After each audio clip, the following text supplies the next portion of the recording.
After a few seconds, I started to feel increasingly awkward because he wasn't saying anything. The silence was palpable. Finally, his eyes got really intense. He straightened up in his chair and said, "You'll never be successful." I was a brand new lawyer. I had worked so hard to get to this point, had the whole world in front of me, and this guy just tried to drive a stake into it. Welcome to A Different Practice. I'm your host, Lauren Lester, and I'm obsessed with all things business, well-being, and optimizing the practice of law for solo and small firm lawyers. I started my solo practice right out of law school, built it from the ground up, and now work 4 days a week while earning well over 6 figures. I'm here to share tangible, concrete tips and resources for ditching the legal profession's antiquated approach and building a law practice that optimizes growth and enjoyment. Think of this as grabbing coffee with your work bestie, mixed with all the stuff they didn't teach you in law school about how to run a business. Pull up a seat, grab a cup, and get ready to be encouraged and challenged. This is A Different Practice. Don't you love when life takes you on an unexpected journey?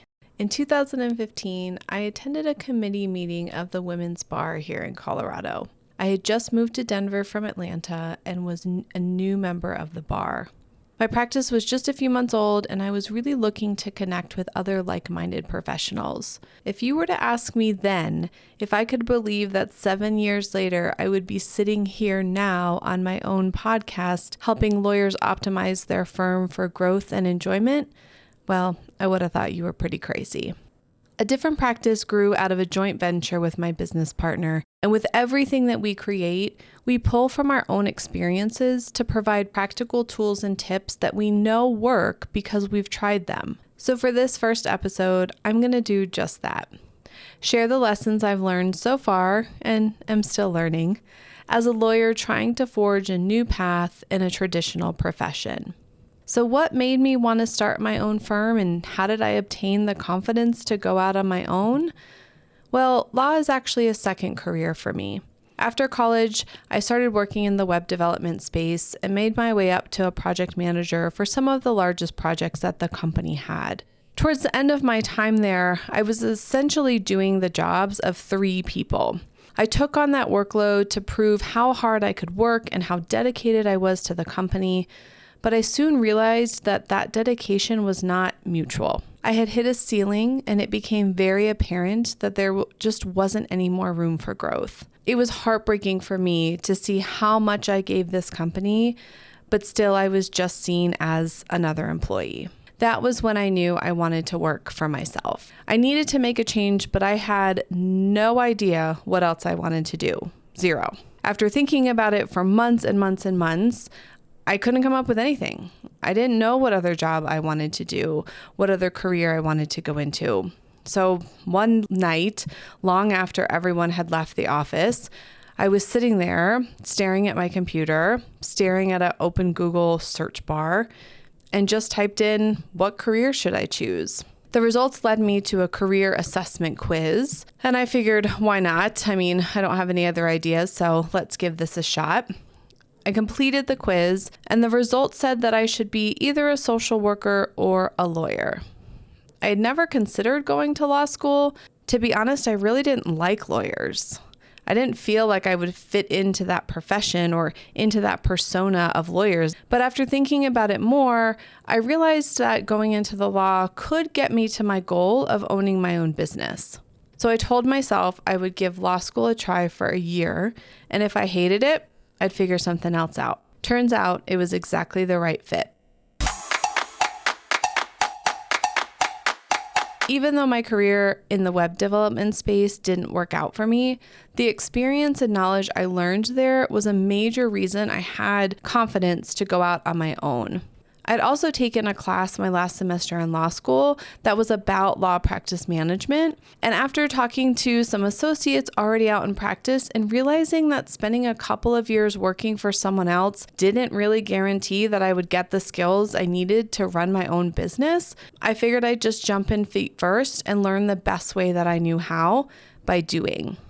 My experience of not thinking I was a lawyer because I didn't look like lawyers I had met or act like lawyers I had talked to is one that I've actually realized that many colleagues share. But that doesn't mean that I was always accepted. In fact, I've run into a lot of naysayers pretty much from day one. When I first opened my practice, I was fortunately connected with someone who was looking to transition his practice so that he could retire in a few years. I could not believe my luck in having this opportunity to learn the ropes from someone with so much experience and then be able to take over a practice. Of course, there was no guarantee. This was just an initial meeting being set up, but it was a really big deal. I was so nervous. I must have changed my outfit a dozen times. I practiced my facial expression so I wouldn't look too eager, but just the right amount of enthusiasm and determination. I arrived way too early because I was afraid of being late. I sat in my car and tried to calm my nerves by practicing how I'd say hello. When I arrived at the office, there was a lot going on and several offices filled just with boxes upon boxes. The other attorney led me to his corner office and pulled out a chair for me to sit in. I really felt like I was going to crawl out of my skin. I was just so nervous. He started talking first, talked a little bit about his practice and his experience and what he was looking for in an associate. I'd explained that I had just started my practice and was excited to provide affordable legal services to my community. When he asked me how I intended to do that, I described that my business model was transparent upfront pricing, a commitment to exceptional customer service, and using technology to increase automation and efficiency. I finished my thought and smiled, feeling pretty proud that I had shared this idea that I had, but he stared at me blankly. After a few seconds, I started to feel increasingly awkward because he wasn't saying anything. The silence was palpable. I nervously rubbed my hands together and finally his eyes got really intense. He straightened up in his chair and said, "You'll never be successful." I could hear the glass of my dreams crash on the floor and splinter into a million pieces. It took every ounce of energy to keep me from collapsing into my own lap. I was a brand new lawyer. I had worked so hard to get to this point, had the whole world in front of me, and this guy just tried to drive a stake into it. I stood up, thanked him for his time, and walked out. When I got back to my car, I sat there for a while, just staring at the window. Was this guy right? Was I crazy to build a law firm like this? I mean, what did I know anyway? You'll never be successful. You'll never be successful. It kept ringing in my ears. I closed my eyes to try to find some silence. Then from somewhere deep inside, I heard this whisper. "Do it anyway," it said. Huh? Do it anyway. Build the firm the way you want. If it doesn't work out, at least you tried. You can always go and work for someone like that. Build it anyway. And so I did.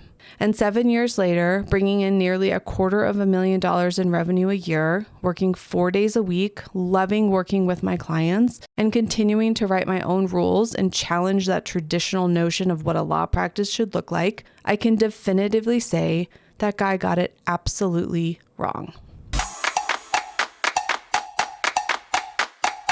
When it came to building my own practice, I quickly realized that if I were to follow the traditional model, I couldn't be a client of my own firm. Frankly, I just couldn't afford it. In good conscience, I just couldn't build a law firm that I wouldn't use. So instead I thought, if I was a client, what would I want my lawyer to be like? And I built a practice around that. Although this intuitively made sense to me, it wasn't easy because of the years I spent in law school only hearing about one way of practicing law. While I never fully subscribed to it given my background, I had to confirm for myself that many of the tenets of the traditional way lawyers practice law and run law firms doesn't really serve the consumer. As service providers, the profession as a whole does a terrible job of actually serving clients. From billing practices to the general approach of working through cases, the entire profession is focused on the lawyers. We've essentially created a monopoly, so normal market forces don't affect us, which is how the profession has gotten away with doing so very little in the way of true customer service for so long. Given my background, I had a suspicion that this was the case, but now having been in the thick of it for several years and having run my own practice, I can see how the tradition is really failing to serve both clients and us as lawyers. If I could tell practitioners and law firm owners one thing, it would be to question everything. Not from a place of suspicion or doubt, but just from a place of curiosity. Don't immediately assume it can't be done. And definitely, please do not subscribe to the reason of, well, it's the way it's always been done. Quite frankly, that's bullshit. Get comfortable with asking questions and learning to reverse engineer. Start with the endpoint that you want to get to, however crazy it may seem, and then figure out how to get there.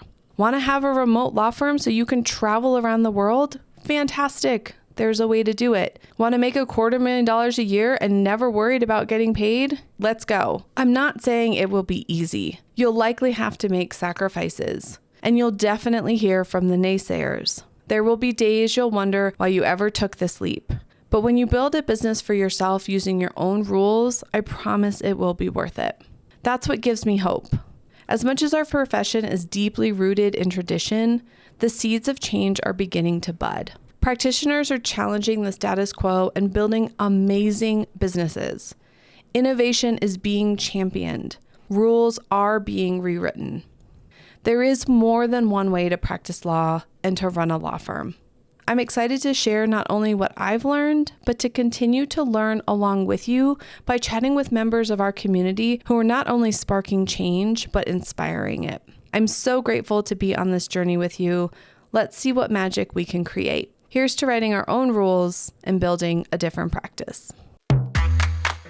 I'm over here giving you a virtual high five because you just finished another episode of A Different Practice. For more from this episode, head over to adifferentpractice.com/podcast for show notes and links to resources. If you found this episode helpful, let me know by leaving a rating wherever you listen to your podcasts. And don't forget to subscribe so you never miss an episode. If you're looking for even more practical tools to optimize your law practice for growth and enjoyment, be sure to sign up for our monthly newsletter. The link is waiting for you at adifferentpractice.com/subscribe. I can't wait for you to tune in next time. Until then, keep building a different practice.